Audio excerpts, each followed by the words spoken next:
What do you make of the nominees, Abraham Maliba? And what really needs to be done by way of the right caliber of people to be able to make or get the complements of people to take up those responsibilities that are needed? The first 3 appointments for me is a master stroke from the presidency. Master stroke? It's a master stroke In from what the way? president. Because when you look at the 3, you will notice one thing about them, that they were all deputies under Mahama 1, and they all distinguished themselves under Mahama 1. And going forward, you will see most of those things, this type of appointments, where deputies who in the previous administration have distinguished themselves will be promoted. So you watch out for that. Watch out for these things. Now, these people, when they were in their deputorial position, did so well that the president now thinks that they are capable of handling the ministry. Take Ato Forson, his finance background and then taxation background. It will tell you the kind of thinking the president has. With his finance background, he's expected to come up with policies that would turn around the economy. With his taxation background, don't forget that the president has indicated that he's going to scrap some taxes. And so his knowledge in that area too would assist. Now, when you take John Mahama, he is also another person who has come through the mill, you know. His experience in that sector is so huge that he can literally close his eyes and tell you what's happening in that sector. And you can attest to that when you call him and he's speaking. He can literally close his eyes and tell you what is happening in that entire sector, the energy sector. Don't also forget that he was deputy to Donko. When Donko left, he literally ran that ministry. Even though Setepe was overseeing the ministry, I have run into them. I have run into the 2 of them in Jenapo's office at the Energy Ministry, where Setepe was seated and then John was seated and they were conferring.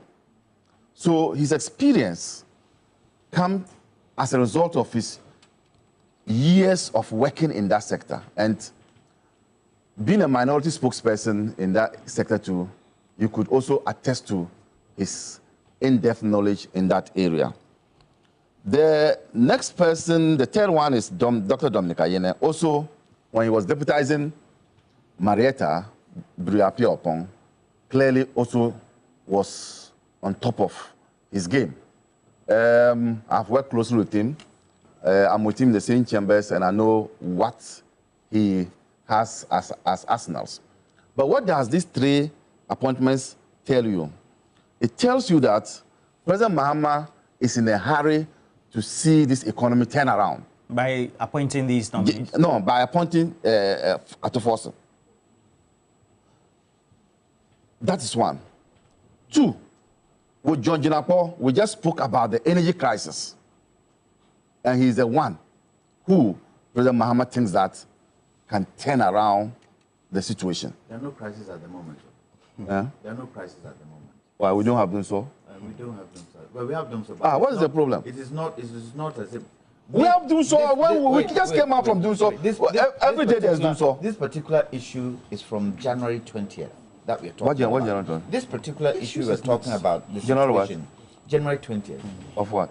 In terms of... No, I am talking about... listen to me. Before this government left, didn't you... Don't. I think. Didn't you see them? So you went iron your things and coming here. So we had challenges. We had challenges. You get my point. It tells you the mindset of the president that quickly we want these areas to be dealt with. That's the kind of argument I am making this morning. Yeah. This morning I'm saying that he's inherited a challenge, and in and this it's area, so long going on to yes. Yeah. Now, when you go to Attorney General, the corruption, what is the name of that thing? that oral. Huh? People have come with information to be dealt with. You now need an attorney general to take over. Are you following my? Are you understanding my analysis? Why these ones have just come? Energy. I was talking about. No, I'm telling you, one after the other, one after the other, one after the other. I've told you. All right, so let's go ahead. Now, it tells you the mindset of the president that there are immediate things that this country must deal with them. And so these ministers have been appointed or designated, or MPs have been designated to quickly start working on them. So these 3 ministers are supposed to hit the ground running. And so the master stroke is in this regard, where these 3 are all, as it were, competent to deal with that sector. Yesterday, I heard Afenyo Markins in Parliament talking about the appointments being made in thoughts and in pieces. And I asked the question, Afenyo Markins, when Nana Akufo-Addo, this appointment, didn't we end up having people who were appointed ministers and they were misfits in their ministries? Somebody couldn't define aquaculture, but was made a minister. It was because of the wah-wah nature of appointments. When you do wah-wah appointments, you don't do meticulous work. In any case, the president has indicated that he will use 2 weeks, that's 14 days, to assemble his government. Have we exhausted the 14 days? Why is Afenyo Markins standing there in Parliament and making comments as if the president promised something else and is doing another thing? So I'm telling him that he's filibustering, and watch Afenyo Markins. That's what he's going to be doing in Parliament. He's good at that, filibustering. You know what that means? Just speak and continue speaking out of context just to take away the time. And so he will engage in a lot of that. And our members, particularly the speakers, should be ready to put him back online when he starts doing that. So for me, I have described it as a master stroke. These 3 are all competent in their areas. There's no doubt about that. And I think that it also shows the president's immediate concern. And that's why these 3 have been appointed to take charge of those ministries. Very interesting. And Mr. Duncan, if you take a look at the... Mr. Bachman, if you take a look at the appointments that have been made, they seem to be pointed at critical sectors. Yeah. The president's government is inheriting DDEP, external debt, credit restructuring, the main issues with getting even the regular banks on board to make sure they meet key indicator threshold, non-performing loans, capitalization when it comes to those regulatory regimes of the Bank of Ghana. And then also, of course, the Forex issues. The CD is still not doing very well. And so we have the finance minister nominee. And then, of course, he had promised that you have oral. So there's the Attorney General who's supposed to take over from that committee, and that's supposed to look at the whistleblowing aspect of it. And then energy also has been key. So you'll find that he's looked at the areas where he is inheriting the issues mainly. And so the question then will be, what really confronts not only him, the government, but also these would-be ministers, so to speak? Yeah, thank you. Roland, you see, the president knows something that most Ghanaians don't know. Of course, he's been briefed, so he's got a lot of information under his sleeves. But you see, the president will have to deal with 3 levels of expectations. And for me, that is what is informing his decision in respect of appointment and all that. The president would have to deal with expectation within his own political party. People who fought for the party to win power, the issue of appointment, the issue of contracts. he's got that expectation to meet, and it is within the party, and he's very conscious of that. That is why he's even being careful with the way he's communicating, the way his appointment is going to be. Then the second level of expectation is that of Ghanaians. I mean, of course, if you look at the margin of victory he had, that wider margin of victory also represents a wider margin of expectations. Ghanaians expect that the issue of cost of living, which has to do with the inflation, will be resolved. The issue of cost of doing business, which has to do with the issue of interest rate, issue of price of energy, issue of inflation and exchange rate is also, people are expecting that. Then also the issue of standard of living, condition of service, a whole lot of expectations. So the president is conscious about that. And he's also conscious about the fact that there's also another level where people, they expect him to fail, if you like. And so he's also conscious that there are people who wake up every morning and they'll be expecting to hear, all that they would want to hear is some bad news about the exchange rate going up, inflation going up, fuel shortage in the system. So because of that consciousness, he's being careful the way he's doing things. That is why he's appointed these three people. For me, they are all sharp guys. I mean, Atuforsen, very smart guy, very sharp guy, intelligent guy. John, as Amaleba said, I mean, fantastic, very sharp guy also. And Dr. Ini, I mean, you don't have to, read much about him to know the kind of person he is, because as he's been out there, I mean, his competence, his humility, his objectivity, everything is out there already. So, and these are critical sectors, as you rightly mentioned, because you're going to quickly, you have to be entering certain contracts, and you need the Attorney General to come in, because then, because like we are talking about issue of energy and all that, you need Attorney General to be the lawyer for the government in those contracts, and also the issue of accountability and corruption. Of course, we need him to hit the ground running in respect of the oral and other accountability issues. Then, John Jinapo, energy. I want the policies in the energy sector to be driven by the issue of availability, because there are still areas in Ghana that don't have electricity. So issue of availability, issue of reliability, issue of affordability and sustainability. I mean, if you're able to get an energy policy that would be able to give us a reliable energy source, it can give us affordable, because you see, we need the energy sector to if you like, to drive the industrial sector.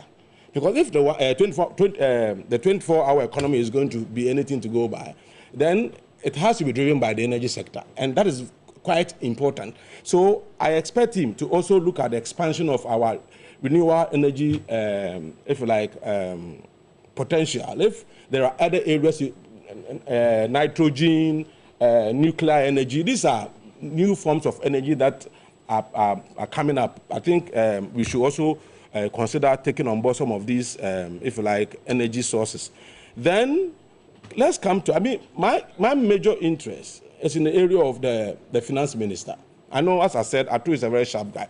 But you see, the NDC itself, prior to the election, made certain promises that I believe they would have to be very rational in fulfilling those promises. Which are?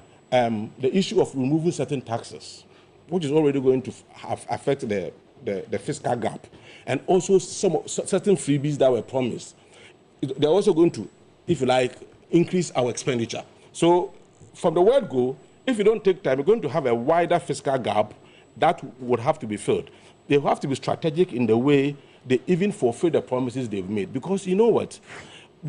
There's something that we need to do, Roland. We need to be able to stabilize the economy as quickly as possible, as Amaleba said, because we need to look at the macroeconomic environment. What will save this economy is production. But if production will be the thing to save the economy, then cost of production should be low. And if costs of production are going to be low, it also depends on the macroeconomic environment. So we are saying that, okay, yes, you want to reduce taxes. Be rational in reducing taxes. If you can focus on taxes that affect businesses directly, if you can reduce those taxes, if you can take decisions, for example, in the issue of interest rate, I don't see why Bank of Ghana should keep that policy rate at that high level. Because the fear is that by reducing policy rate, it can trigger inflation. But forgetting that inflation is not only caused by demand. If you have excess demand and you have supply to meet the demand, there can be inflation. So reduce interest rate, make cost of production or cost of doing business low so that people can produce more for you to have your revenue from production, for you to be able to increase your export and reduce your import, for you to be able to generate more employment for the youth in this country. So Dr. Tufosin, yes, I know he's a very sharp guy, but he should tread cautiously, especially when it comes to the area of fiscal discipline. The fact that we've made certain promises does not mean we should be able to, or we should fulfill those promises immediately. Let's rationalize those promises, especially the issue of taxation and the issue of the expenditures that have been promised Ghanaians. Let's look at the way we can manage in such a way that it will not crash the economy. For me, that is what I would want to say. Osman, what do you think the finance minister, if finally is approved as a case of force, and needs to take a real look at quickly? I'm asking this because for both sides, even Dr. Mahmoud Bawumia and I mean, for which you were very integral in the campaign and in your own way, there was the call for removal of some of the key revenue handles, betting tax, e-levy, etc. All right, thank you very much. Even he even was worried and complaining about the CD being as high as 17 Ghana at the time. I think the time we promised that even with e-levy, we were very particular that we wanted to have financial inclusion. And financial inclusion is ensuring that everybody has a financial vehicle, be it a bank account or a mobile money account. It was important that we look at the e-levy situation proper. But then at the back of that, I think we promised taking off those taxes with an alternative. If you remember very well, Dr. Mahmoud Bawumia during his campaign, and I think I will use the opportunity to call on our brothers from the NDC, that they should look at it from that angle too. Which is what? When we're promising to cut or take away some taxes, we knew very well that it's going to run short of government revenue. We knew very well. And as at the back of that, we also promised that if we're to be given the nod, as at the previous elections, unfortunately, which Ghanaians decided to vote for the NDC, we were going to also cut on government expenditure, which Dr. Mahmoud Bawumia promised also, if you remember very well, in our manifesto. I don't understand. You mean that Ghanaians voting for the NDC? No, I'm saying that. No, oh, come on, Roland. Don't use that word. I said, unfortunately, they voted for them. We were campaigning to be voted for. Okay, I get you. And unfortunately, so please to us, it's unfortunate. To them, it's unfortunate. No. So you get the point. Very good. So what I'm trying to tell the NDC is that they should take a clue from what we're promising. This is the issue. We knew that if you take out e-levy, you take out the betting tax and some of these taxes, it was going to cut government revenue by 6 billion Ghana cedis. 6 billion Ghana cedis. Huge money. If these are going out of government revenue, you can tell the challenges and difficulties government will be facing. We also promised that we're going to cut down on government expenditure by 3% in terms of GDP, which is 30 billion Ghana cedis. We're going to move it to the private sector through arrangement like build, operate, and transfer. So I think it is important that if John Dramani Mahama truly wants to take out some of these taxes, he should look at other alternative sources of expenditure financing, like build, operate, and transfer. For instance, we can have private institutions or private entities coming on board, building roads, hospitals, schools. They operate it for a period of time, then they transfer to government. Because we promised to take out these taxes, and I think they also did the same thing. It is time for them to take it off. The excuses will not help. And back to the names being called so far. You see, what our brothers from the NDC are trying to do is very simple. There's something we call manufactured crisis or false urgency. You create that impression, you throw it out there, then you get the opportunity to take some decisions quickly. Which crisis is that? Number one, the energy.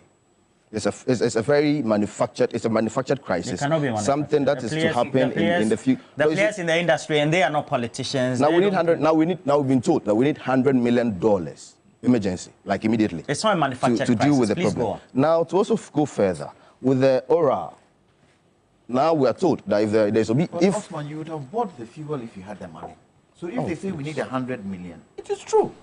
Uncle, I am not arguing with you over issues. Why are you making it look like we are arguing over these issues? Please, can I proceed? Please, can I proceed? I understand you have your own issues to discuss, but please let me proceed. Roland, the issues are this. Oral. We've been told that it was very eminent that we needed a committee like Oral to engage in conconsa. Is that what we? That's definitely what we're told. And truly, that's what they did. They engaged in conconsa, gathered information, and now they'll hand it over to the new Attorney General coming. So now their work comes to an end. Within 2-3 weeks, they are done. The second one is the finance ministry. We do admit we have some challenges in our financial sector. We do admit to that. What are those challenges you think you've noticed? I think one of the challenges, and it's really played a major role in these elections, was the exchange rate situation. We all do admit to that, Roland. And if you look at what we were trying to propose to the good people of this country, is that we should have a vehicle where we can at least have a strong backing to our city, where the Bank of Ghana started a domestic gold purchase arrangement to use the gold as an anchor to support our city. So I think moving forward into the future with the NDC administration, I'll call on my senior brother, Dr. Atufosen. Fortunately, when he was doing his PhD at K University, I was then doing my master's. So we used to meet on weekends at K University. So I do know him very well. I'll call on him to look into this particular policy. That's the Bank of Ghana domestic gold purchase arrangement. I mean, you know him, and he knows you, or we were school of business, where one of our professors who knew the politicians. So sometimes the young ones among them, he will bring us together. I remember then we had Dr. Gideon Boaku today, who was then a lecturer who came back from South Africa. Was Stephen Sticker? He was done by then. He was done by then. So I believe if he's to look at this particular program very well, it will help put some backing on our city. It's important, Roland, because the situation with our city has always been demand over supply. So whenever there is excess demand for the city, the prices go up. So if you're able to use the gold to back our city moving forward, I think very well. One thing, excess demand of the dollar, of the dollar. It causes the increase in price of the dollar. You get the point. So if we're going to use, I get my uncle, don't worry, I get him very well. If we're going to use our gold, you said something that's not right and it's correct. Oh no, it's just what is not? And you are saying that. Please go ahead, Osman. Hey. Today, don't worry, Uncle, I understand. Don't worry, I know the system, so let me proceed. Let me, for 2 days. This is only 2 days, so we have a long way to go. Oh, no, I said, oh, please, it is not a mistake. No. Wow. I'm not a finance person. I think you only interject. Sometimes when you're talking, you talk over. You all do talk over, so I'm surprised. I wanted to say Backman. Why are you being so uncomfortable with my submission? Thank you very much, Roland. So what I'm saying is that with the finance ministry, I think that if we can do something well to deal with our exchange rate situation, the NDC should borrow the policy Dr. Mahmoud Bawumia proposed. There's nothing wrong. I don't understand. I know that's a Dr. Mahmoud Bawumia's policy. Yes. Gold for oil. Gold for oil. The domestic. And then the domestic gold oil purchase program. Gold for oil. The two of them were supposed to help in reducing the burden on. Because if not, we'll be using the artificial way of dealing with the exchange rate, which will not be sustainable. So the question then is, if it did not work, why do you think? Because if it did work, the city wouldn't have been at the time that the campaign was ongoing. 17 Ghana cities on the street. So, for example, when you go to under the neem trees at airports, where we have the Nigerians. That's Abochi. Okay. Abochi, the Burkinabes, the Togolese, and the other West African neighbors there, who will quickly get you the dollar. You will get the dollar at 17 Ghana cedi, depending on the quantity that you want. You see, Roland. If it didn't work now, why do you want it to work today? I think the point I tried making and my uncle corrected is that the demand for the dollar. You see, Roland, if you have that demand increasing, through corporate institutions like the multinationals, at the end of the year, trying to take out their profits through the dollar system, where they need to exchange their cedis into dollar and take it out of the country. It also puts some level of pressure on our city. You see, Roland, the truth of the matter is that some of these measures takes time for you to see the effect of them. It's not just an overnight where you implement it and within 2 days, the effects are out there. Do you get the point? So I think that in the long run, if we want to have a very strong currency which can stand against other foreign currencies, we need to back our city with one major commodity, which is the gold. That's what I'm trying to say. And that was the brain behind the domestic gold purchase agreement. So I think the end is moving into the future because, Roland, you cannot, and the truth of the fact is that the Ghanaians' taste for imported products, it's something you cannot cut down. You can run all the campaigns on let's consume local production, let's do local this, let's do local that. In international market, there is something we call consumer xenocentrism, where consumers have some extreme taste for foreign products. It is normal. So the only way you can help in dealing with the problem is have a sustainable way of tackling the problem. And I think that is one thing we can do as a country moving forward. And also, the last one, I think with the Attorney General, unfortunately, I don't have much information about him. I don't know him that much. But then the little I hear from colleagues, lawyers, or friends who are lawyers is that he's a great guy with a lot of experience and a lot of knowledge in the area of the law. I think he will help us dealing with some of the challenges of the oral, as I indicated, the Concourse Committee. So in moving forward, I think what is important now is that the NDC has a mandate. A lot of promises were made. Expectations are very high. I will use the opportunity to call my brothers from the NDC again, that this is the time for them to help, at least talk to the people of this country, to lower their expectations, but not keep increasing expectations like I'm told yesterday or some few days ago. Atu Forson saying that he is going to increase cocoa prices from 3,100 to 6,000. I don't know if you've seen the video. I hope you've seen the video. I've not seen it, but there's a video. Atu Forson saying that if he's appointed as a finance minister, he's going to ensure that cocoa prices. He said if he's appointed. Yes. Because the prior to the nomination, the video is out there from Parliament that he will increase cocoa from 3,100 to 6,000. I think Did that he say if he's appointed or was proposing? in the capacity of a finance minister? Let me put it that way. That's the right one. He said I'll increase the price of cocoa from 3,100 to 6,000 per bag in my capacity as finance minister. I think some of these promises, they need to slow down a bit on. You've won the elections. Take your time. The expectations are very high. It's too high expectations. So if you don't take your time and you keep making promises, you might end up disappointing everybody, and it will not be good for the country. And also, lastly, Roland, we from the New Patriotic Party, we are not, and let me put it on record again, and our political fortunes are not dependent on the failure of the NDC administration. Never. Our political fortunes are not dependent on the failure of the NDC administration, Roland. What we are saying is that if election 2028 will be conducted, there will be new dynamics.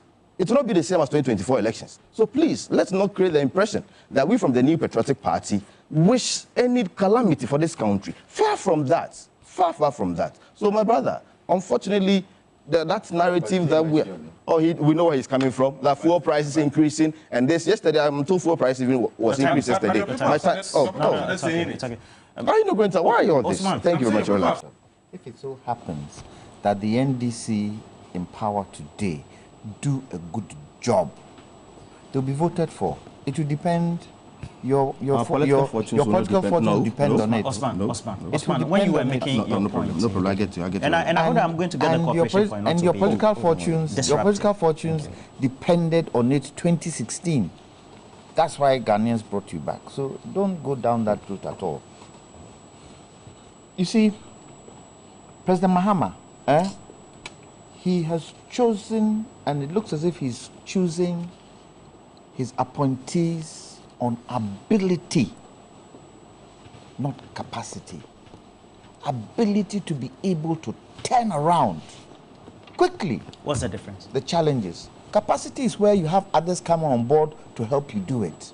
Ability is they know exactly what to do. And so once they get in, they are moving. So if you look at all the three of them, they've all faced the challenges of Ghana. The minority leader. As minority leader, he knew the challenges of the finance system. He spoke about it. He challenged the finance minister and the MPP then.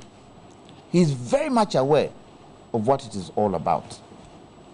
Junapo, he's been through the gamut of challenges with regards to the energy sector. And the important thing, especially when you look at the Ministry of Finance and the Ministry of Energy, is the ECG cash waterfall mechanism. How that can work from both sides, because it's got to do with finance. Do they have the ability to understand it? I think they do. Let me go to Mr. Bachman's expectations. And he said there's an expectation of failure from others for the government to fail. The expectation to meet from his party, from the president's party, and the expectations from Ghanaians. Out of the three, I think President Mahama is looking at expectations from Ghanaians because of the kind of votes we had. Where his party and those who want him to fail are concerned, it's neither here nor there. Okay. It depends on who he feels has the ability to move things. But most importantly, the responsibility of the chief of staff is key in his appointees. The chief of staff should be able to whip people into line, appointees into line, if they sidestep. And I think the cornerstone of everything is the kind of votes that Ghanaians and the kind of power Ghanaians have given the NDC government. They cannot slip out of line. Oh. Their job is cut out for them. There is no ifs or buts. There is no honeymoon. Ghanaians are looking for results. So I hope they won't do what the MPP has done, where even 8 years after they've been in power, they still complain about NDC doing X, NDC doing Y.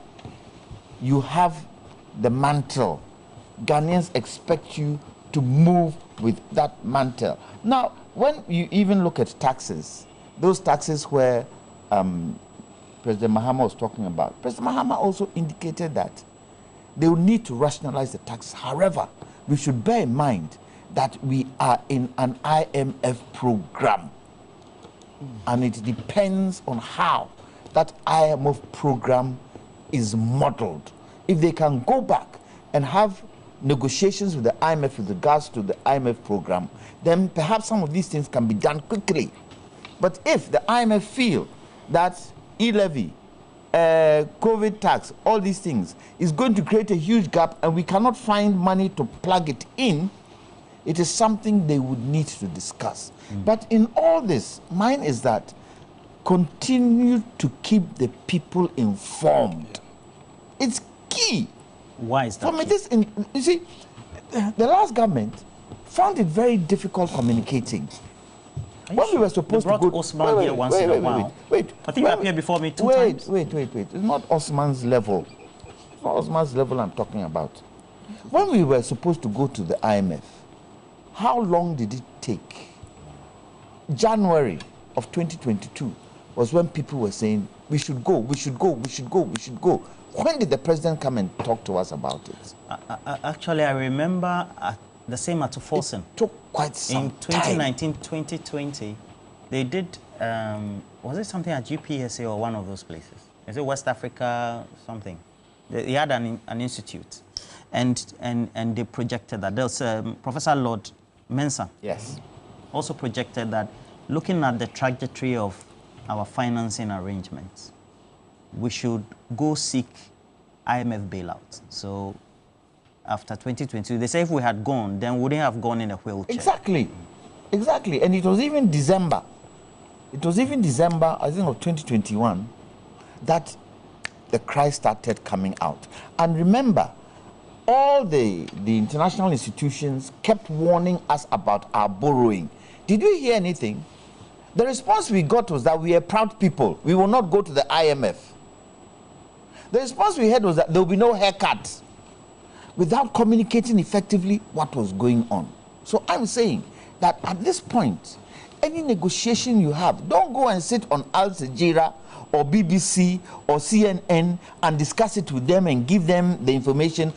Come down back home, communicate with us. That is what the people are looking for. Look, the danger with any failure of the situation we find ourselves in is that the people won't wait for the next election.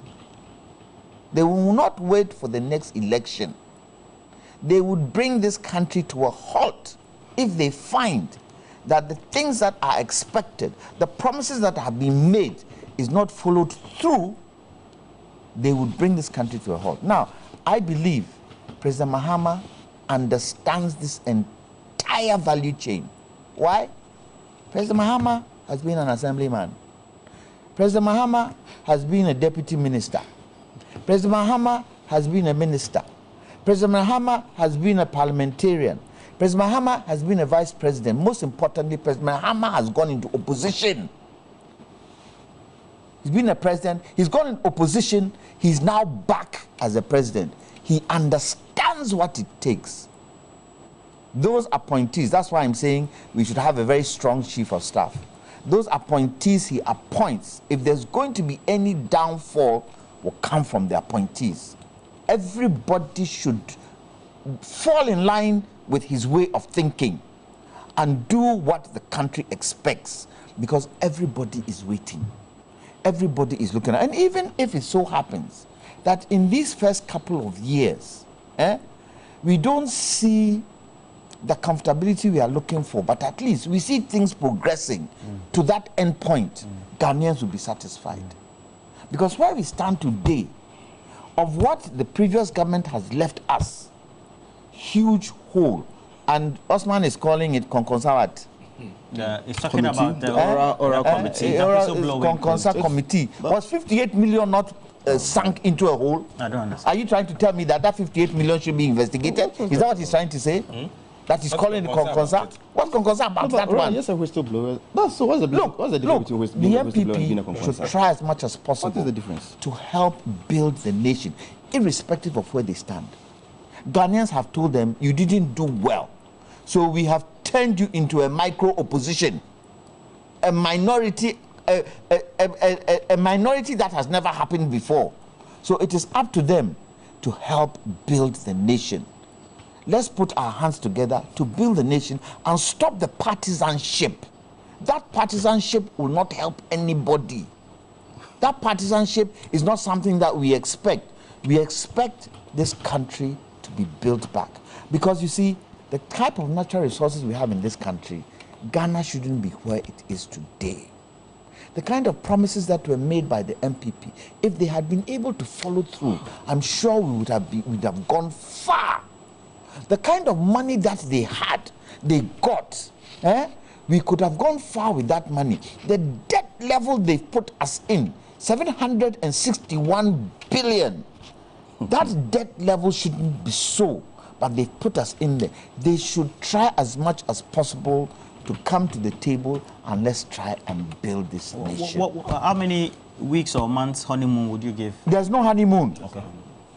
Forget honeymoon. The honeymoon period was from December 7th to January 7th. That's all. I'm moving.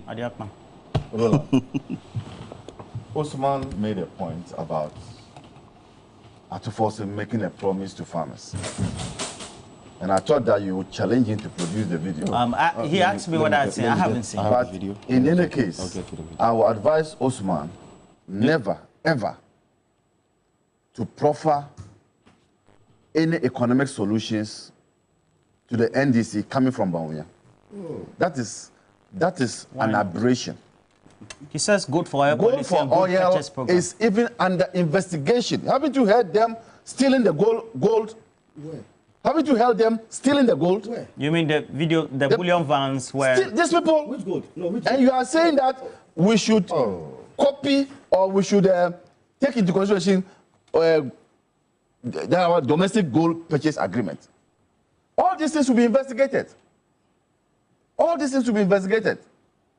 The man you are saying that brought about these things under your administration ran away from the economy before the elections were held. And you are asking us, having been voted for by the good people of Ghana, we should pick a leaf But it's a proposition. from Dr. Bawumia. But can you imagine? You guys are becoming very arrogant. Look, at the very early stage. the arrogance is when Dr. Bawumia said that he can't solve the problems of Ghana until he becomes president. Osman. That's the arrogance. The arrogance is when you are given power and you will not use the power for the benefit of the people, but you say that, give me power tomorrow before I can help you. And so, you should stop making those references to us. We have our own paradigm, and we will come and implement it for the good people of this country. You stop making us angry with Dr. Bawumia. The thing I want to say is that all these appointees that have come about, the three that have just been announced are men who are very, very, as it were, what's the word? Experience? No, not that one. They are humble people. They are very humble. Arrogance is not their key word. They are not people who you will normally think that will not take advice or listen to advice. These are people who, when you bring superior arguments, they are ready to listen to you. Apart from that, because they have been in opposition, but first in government and having come back to government, they know exactly what they need to do to turn around those ministries so that they can function well. And so I have no doubt in my mind that these three key personalities have their work cut out for them. Dr. Dominic Ayine knows very well that he needs to deal with the oral group so as to ensure, because it was a manifesto promise, to ensure that we recover all those loot. He's clear in his mind. Atuforse is clear in his mind that he needs to come up with policies that will turn around the economy. He's clear in his mind. John Jinapo is also clear in his mind that this eminent energy sector crisis must be dealt with. And so there are exciting times ahead.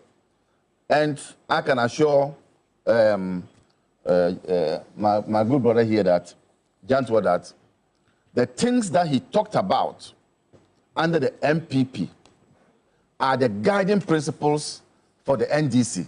And if you listen to any NDC person talking, the NDC person will end his speech by saying that we should be aware that if we disrespect the Ghanaian, they will punish us just as how they punish the MPP. So we are not oblivious of that fact. We are very, very, very, very mindful of the fact that you cannot take the good people of this country for granted. And that's our watchword.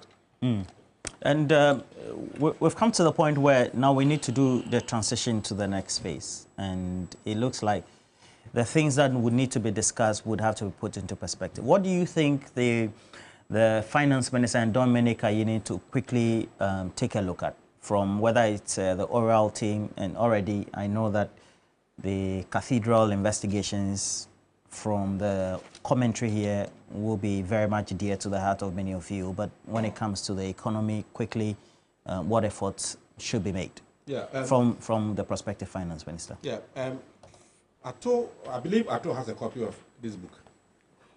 Which book? This book. The president has a copy. Yeah, you presented it to him formally. It's even on your website. Yes, and I know if you listen to the president's inaugural speech, and you see that the president is open to ideas, and so I expect Ato to get this book. If he doesn't, I believe he has it. He should go through some of these issues in relation to foreign exchange issue. This plan, Mr. Anchamatin's plan, has in the great transformation. Solution to some of these things. But then, let me say this. I've said this, what will save this economy is at the heart of every successful economy. There's one word: production. Production. So I will advise that NDC's first budget should be production focused.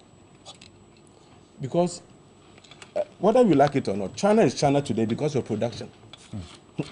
All the advanced countries, all the developed countries are where they are because of production.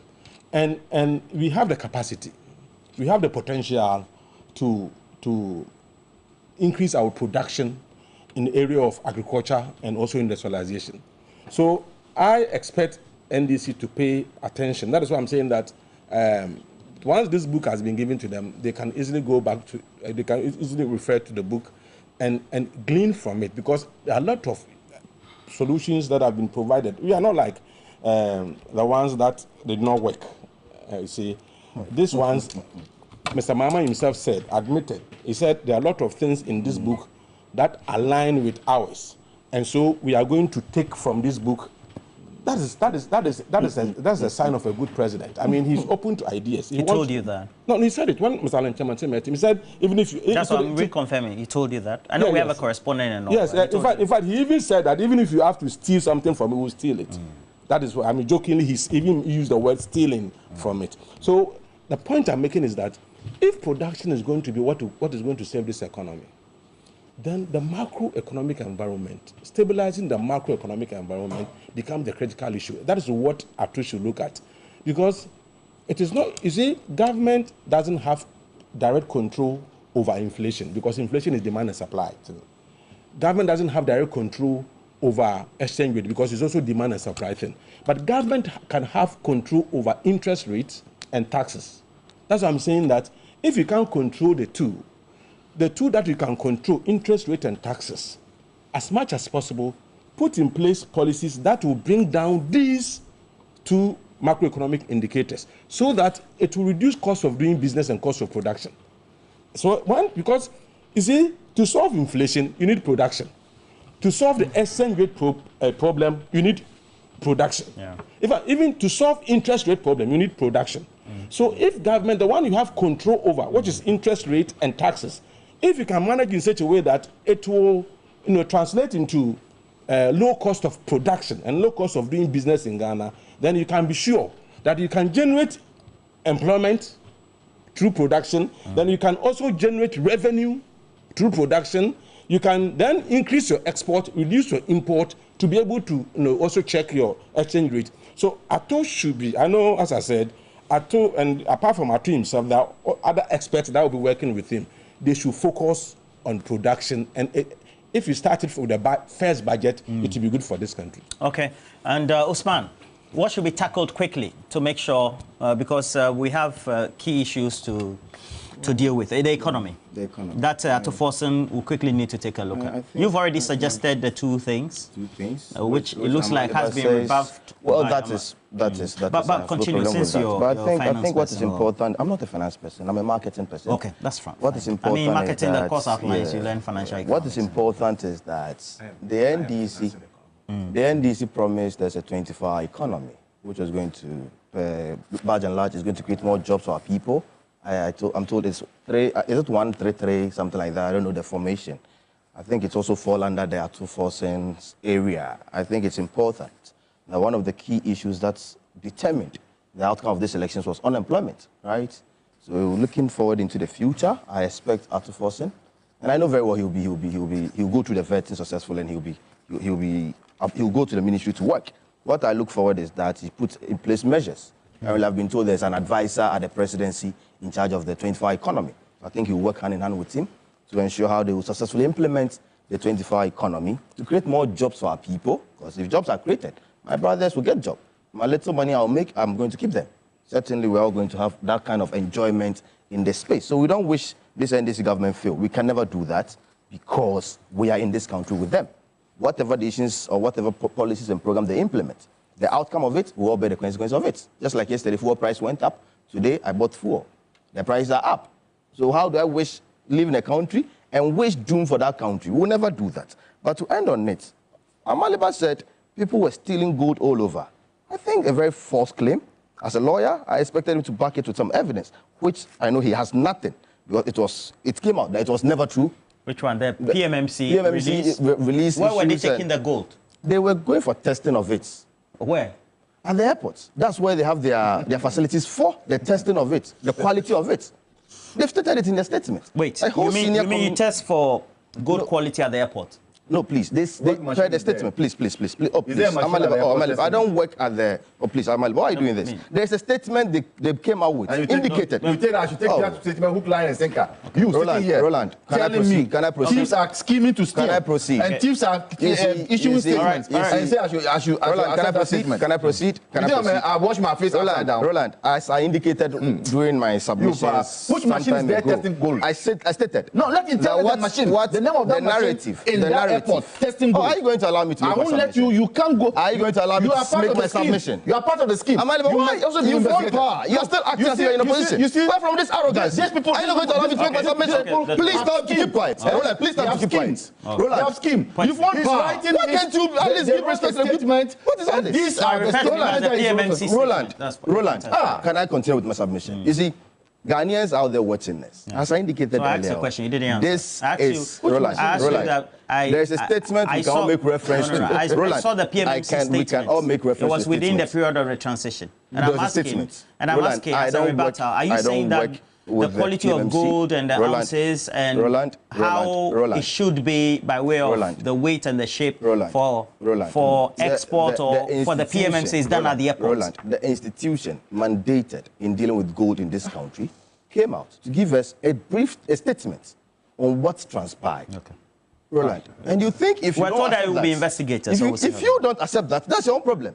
But what I'm trying to say is that you know something, Amaliba, I think it is important. Please, Roland, this is not helping. No, let him conclude. You're not helping the discussion. Roland, I want him, please, stop the arrogancy.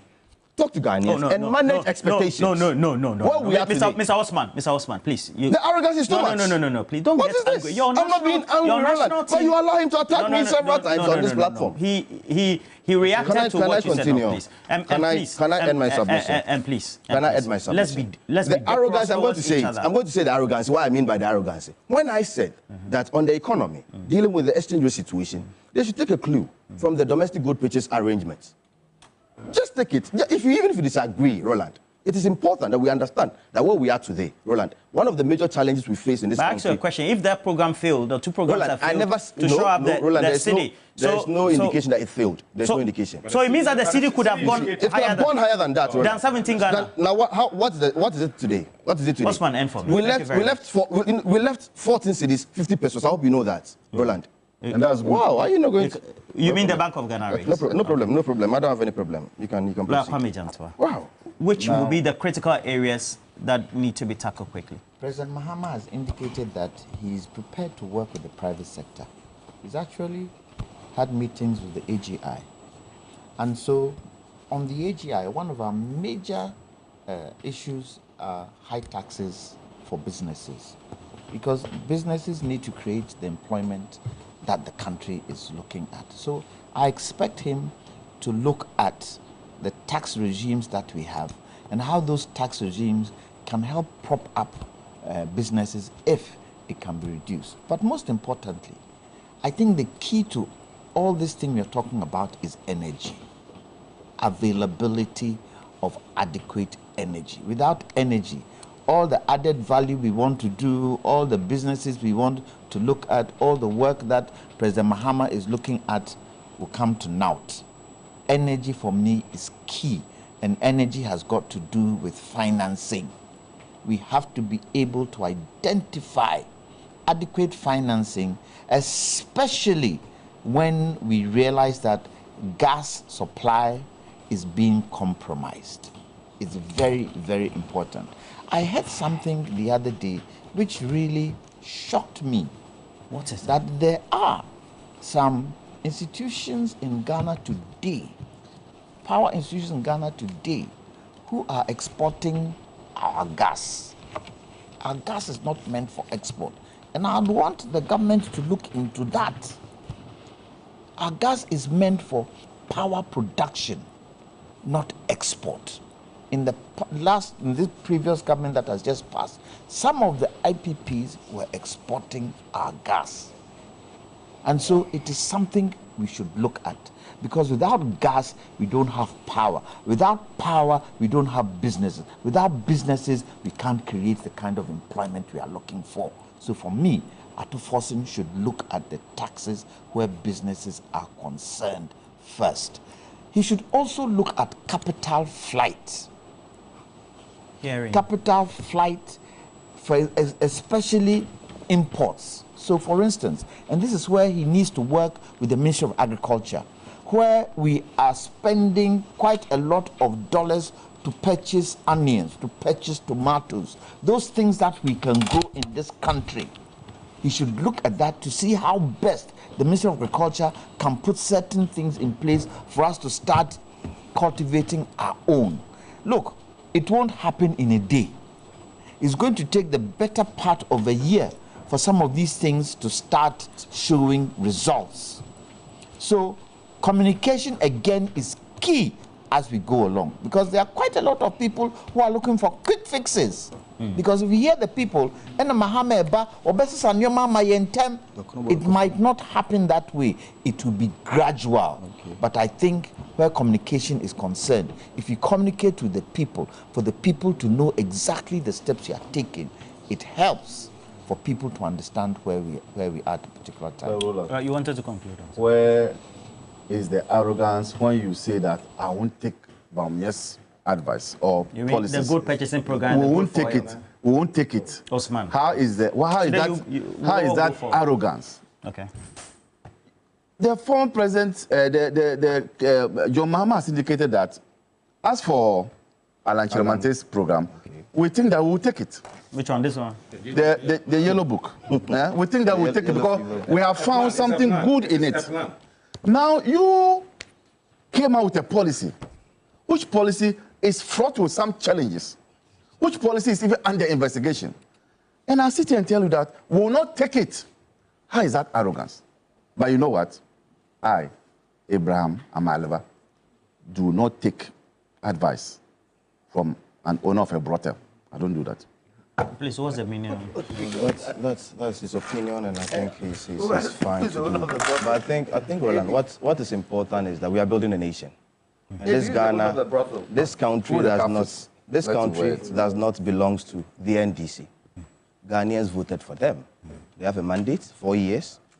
I think it's important that we will be here within these 4 years to, as I indicated, and I'll keep making reference to, the New Patriotic Party is not in existence just for political power. It is like the 10th time. We've been doing it. We've been doing this in opposition. If you remember very well, with our last opposition, we were proposing some policy direction. If you remember very well, we had engagement. We had to list some policy directions for government to consider. We will do that, please. In opposition, we will do that. We are going to be a very responsible opposition, and we'll constructively criticize this government moving forward, and also make some suggestions to how best we can run this country. As to whether they will take it or not, time will tell. And as I always say, Roland, we are all in the hands of time. Thank you very much. Also, can I ask a question? Did President Akufo-Addo take the chair, or he left the chair? Which chair? The chair that former president sat. I want to answer that question for him. Where's the chair? I told you this off air. That what? That I will use the opportunity to speak to my uncle here and speak to John Dramani Mahama, president. Yes. Now, at least you've done well. You've done well for the NDC. You also deserve appointment.